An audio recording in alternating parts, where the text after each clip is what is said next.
What if everything we think we know about power is just the special effects, the blast, the bravado, the courage on the battlefield? It's compelling drama, but it's not the script.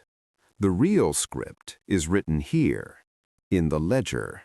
And the supposed author of all this military wisdom, Sun Tzu, what if we've been reading him wrong for 2,500 years? What if the art of war isn't about war at all? What if it's the world's first and still greatest manual on systems dominance, on how to structure an economy that makes conflict obsolete? From the forge to the blockchain, the principle is the same. Victory is manufactured long before it's deployed. So, what is the ultimate weapon? Is it the missile or the market that pays for it? This is the story of the economics of power. A story where money isn't just a tool of war. It is the terrain upon which war is fought, and lost, and won. This is Sun Tzu's balance sheet. And over the next 25 minutes, we are going to audit history itself. We're going to run the numbers on conquest, and you will see how the true art of war has always been the art of economic design. First, context. Sun Tzu was not a general for a hegemon.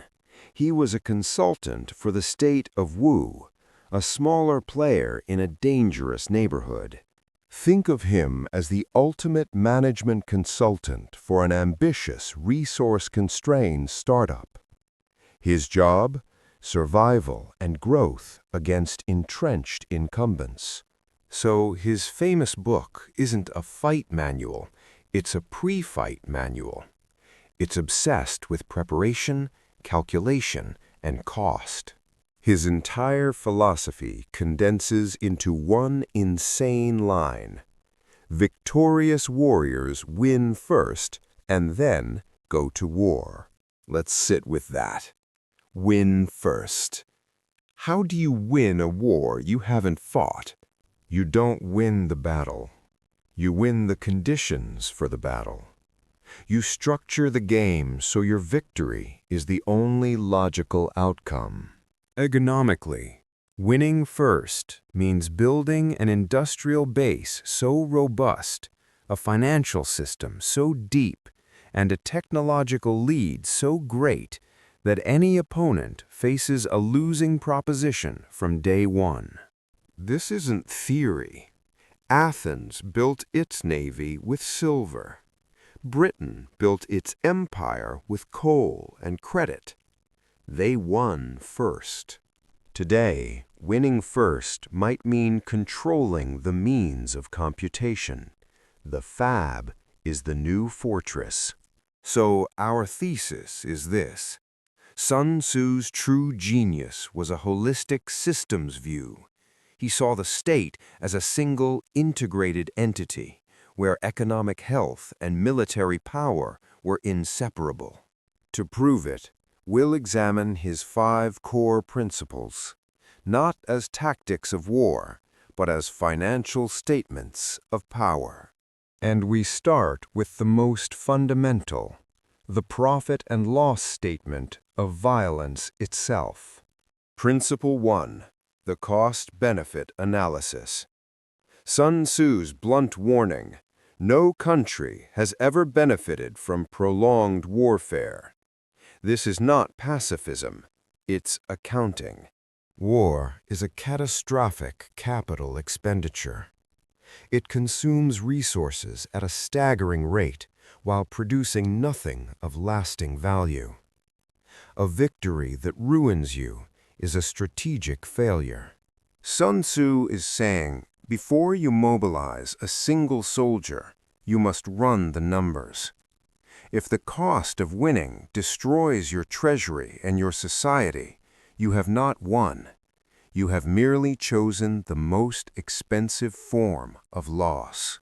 For a masterclass in this principle, we go to the 20th century's greatest standoff, the Cold War, a 45-year audit of two competing economic models. The Soviet Union made a fatal strategic error. It was a mono-economy. It poured an unsustainable portion of its GDP into one division, the military-industrial complex. It built world-class missiles, but its citizens stood in line for substandard shoes and rotten potatoes. It won the space race, but lost the grocery race. The United States, while spending heavily on defense, maintained a dynamic, diversified, consumer-driven economy. Innovation happened in garages, not just government labs. The result was economic attrition. The U.S. could bear the burden. Its economy grew around it. The Soviet economy was crushed by it. The Soviet Union did not lose a hot war. It didn't collapse on a battlefield in Germany. It went bankrupt.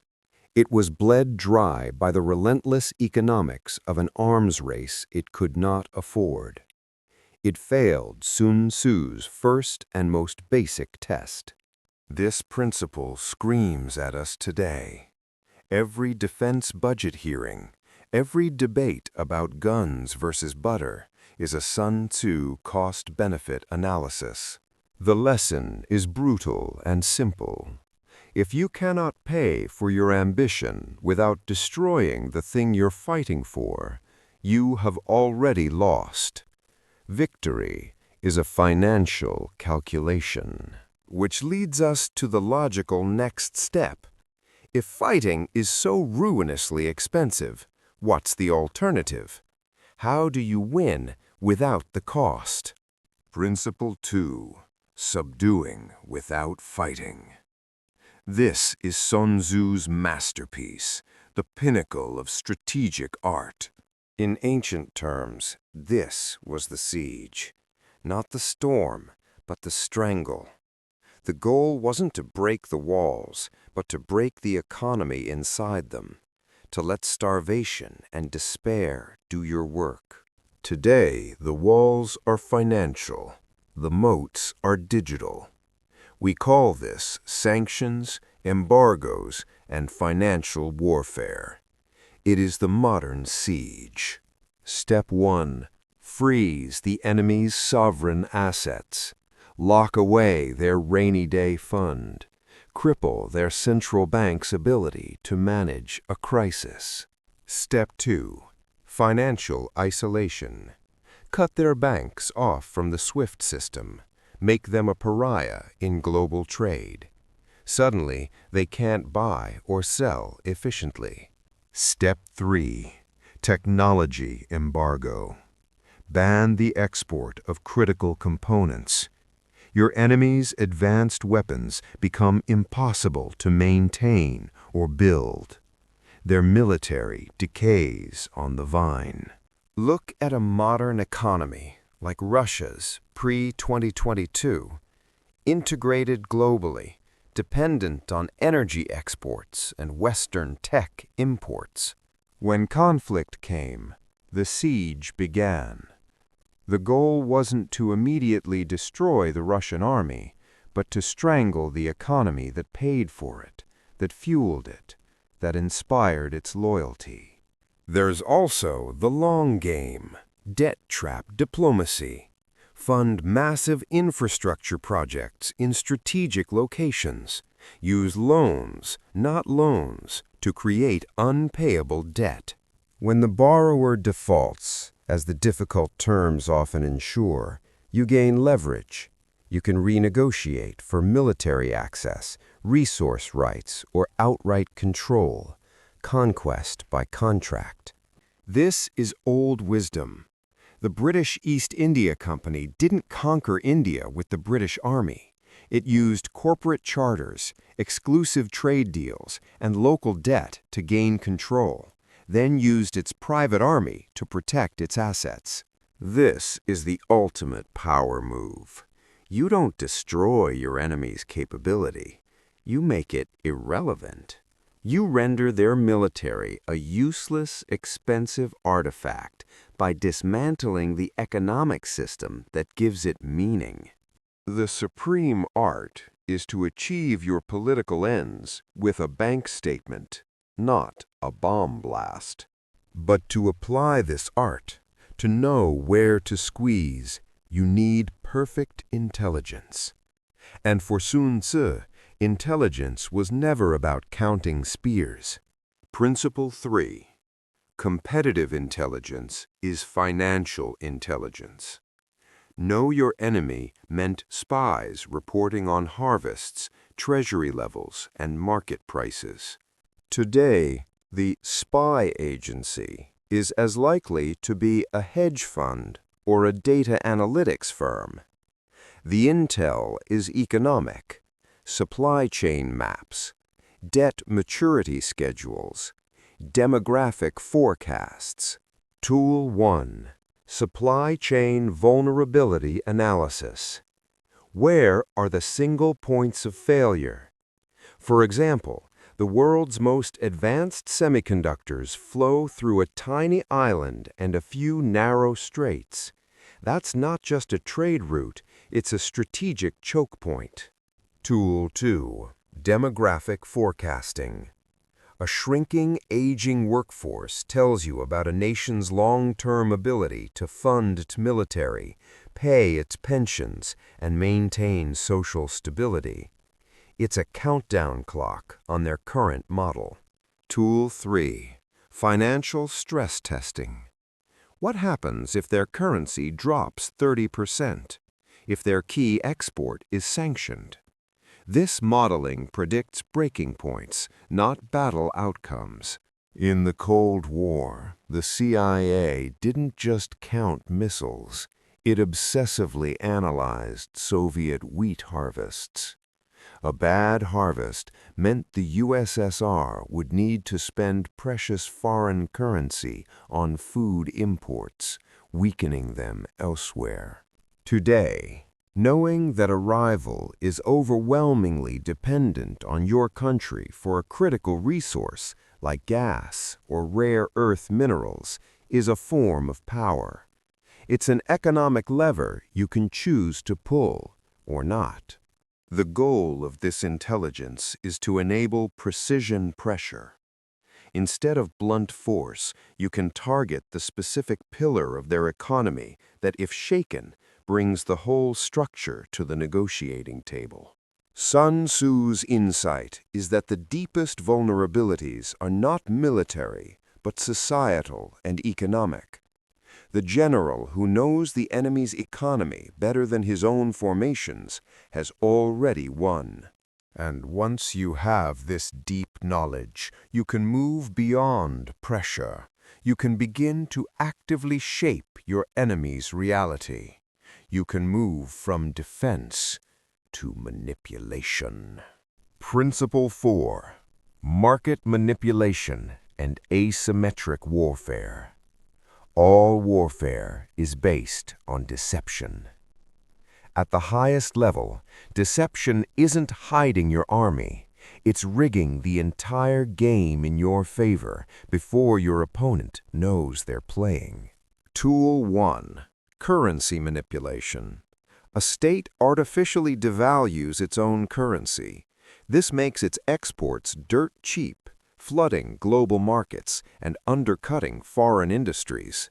The goal isn't just profit.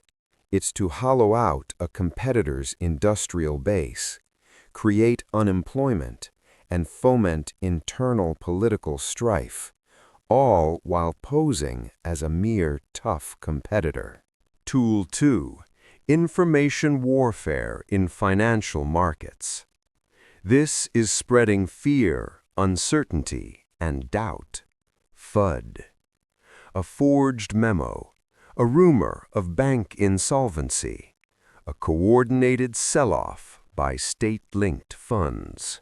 The goal is to trigger a self-fulfilling prophecy, spook investors, cause capital flight, and force a currency or debt crisis.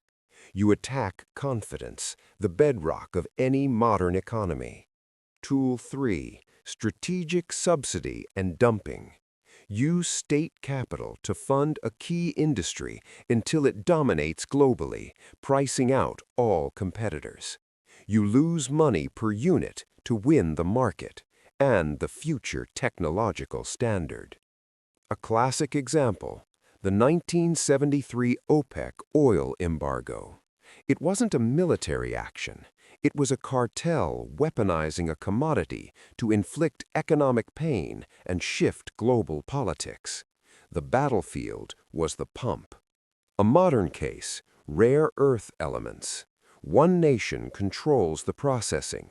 The mere threat of restricting supply sends planners in defense departments and tech firms into a panic. It's a silent, potent form of coercion.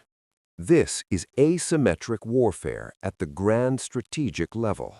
Why challenge a stronger foe where they are strong, militarily?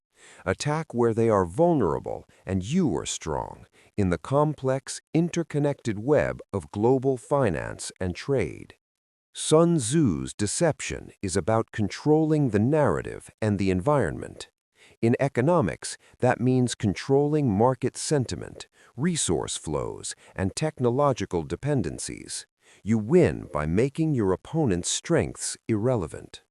All of these principles, cost, coercion, intelligence, manipulation, they depend on one final master system. The system that turns money and ideas into tangible power. The system of logistics. Principle 5. Logistics as the ultimate moat. The line between order and disorder lies in logistics. Rome didn't conquer with just legions. It conquered with roads, aqueducts, and the annona, the grain supply. Today, logistics is the global circulatory system of power. Your army's reach is defined not by courage, but by container ship availability, airlift capacity, and fuel depots. In business, a moat is a sustainable competitive advantage. For a nation, the ultimate moat is a resilient, redundant, and sovereign logistics and supply chain. It's what allows you to endure and others to fail. The quintessential example, World War II's arsenal of democracy. The Allies didn't just have more soldiers, they had an economic and logistical engine that could out-manufacture and out-deliver the Axis by orders of magnitude. They won the war in the factories. The vulnerabilities are clear. Modern logistics has created incredible efficiencies and catastrophic single points of failure. A crisis in one narrow strait can paralyze continents. Our just-in-time global economy is a marvel of peacetime efficiency and a nightmare of wartime fragility. A missing specialized bearing, a delayed chip shipment, can halt the production of crucial weapons systems. The raw materials of power have changed. It's no longer just iron and coal. It's lithium, cobalt, silicon, and data. The nation that controls these supply chains controls the pace of the 21st century. Therefore, the great strategic project of our time is friend-shoring and building redundancy. It's not about being self-sufficient in everything, but about securing critical supply chains within networks of trusted allies. Sun Tzu's final lesson is operational and profound. Your strategy is only as good as your supply lines. Your grand vision is useless if you cannot feed, fuel, and equip the force to achieve it. Logistics isn't a support function, it is the strategy. These 5 principles form a complete system. The cost-benefit analysis tells you if you should fight.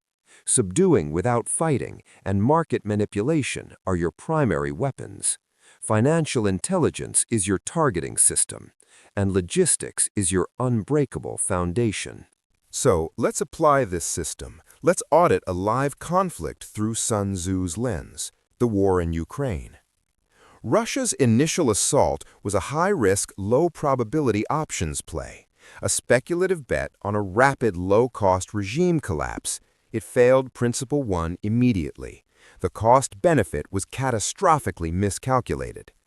The West's response was classic Principle 2, subdue without fighting. Phase 1 was a financial siege of unprecedented scale. Freeze assets, exile banks, cripple the currency. Phase 2 was activating the logistical moat, Principle 5. The arsenal of democracy was rebooted. The industrial capacity of NATO began flowing through a secure land bridge to Ukraine.